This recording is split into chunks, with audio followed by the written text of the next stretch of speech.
when you're arranging it on the phone, so he'll say Thursday, 7 o'clock,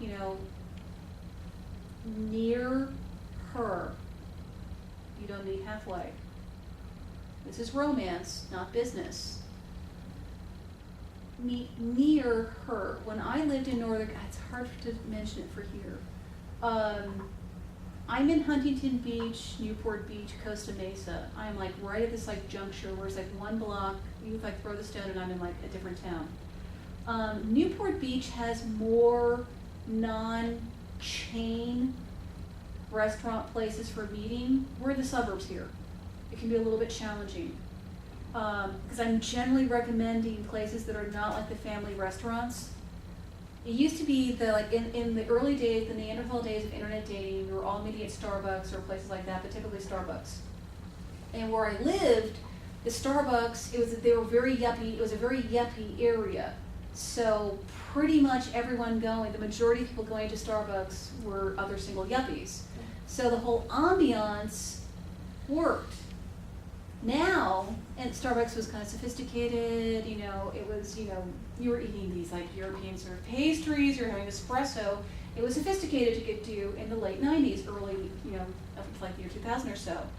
Well, now, it's like you can get the same pastries, you can get all that sort of stuff like at Target and Walmart now, and everyone who's going is, the majority of people who are there are teenagers doing their homework together, soccer moms with each other or surrounded by kids, and people who are small business owners who can't afford to own an office yet, so they're doing business. They're treating Starbucks as their office, and people like hunker down there with their computers and use the Wi-Fi. Good luck even getting a table, need to sit together. So you can still get together for coffee. However, pick an adult, sophisticated, slightly stylish venue. Law of association from influence and persuasion is the location, the ambiance, and the feel of the place that you first meet and how you dress is essentially like the highest and best association they will ever have of you. So make the best use of it. Spiff up a little bit. I know women and guys, even if you're, it's gonna be right. I'm like, I'll just tell you right now, she's gonna dress up. She's gonna dress what I would describe as typically, not all. I know. I've had a couple that haven't. Email, just send me their email addresses afterwards. I was like, we'll talk. I'll be like, ladies, for goodness sake, think about it. But in general, most women are like, oh, finally I get to wear my cute dress. It's, in general, you want to accentuate the contrast.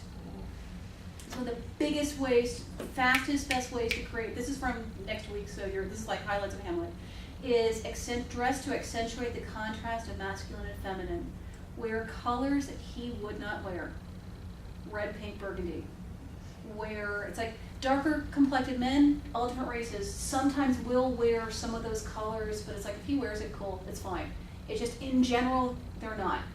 It's, so wear colors and textures that if he wore is either, it's because he's particularly audacious or bold with this color and can carry it off, or where it's pretty much a color and texture that really women are the ones who the majority are wearing. In addition, I know I've read this at some of the online dating sites where they talk about like what to wear for the first date, and they're like, oh, it's okay to wear jeans. Well, of course it's okay. If you're meeting in a different context, it's okay to wear jeans. And every once in a while I've worn pants, dress slacks on a first date because we were coming from work. Trust me, my top was feminine. It was chiffon with ruffles. It's like, it was, no man was gonna be wearing that shirt. The blouse that I wore was a woman's alluring blouse. And the contrast accentuates chemistry. What's happening on the first date, even if we don't say it, the only thing we're really checking for on the first date is there chemistry in person. Everything else is nice and secondary. And if it's not there, it's not there.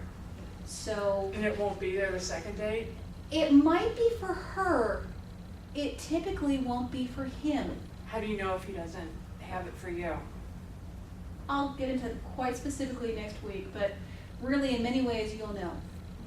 There are things that a man does with his body language, how he treats you, what he says, what he does on a first date. And there are things, and really this is next week, there are things to say and do at the end which is gracious from both sides. And that's, it's like, that's next week.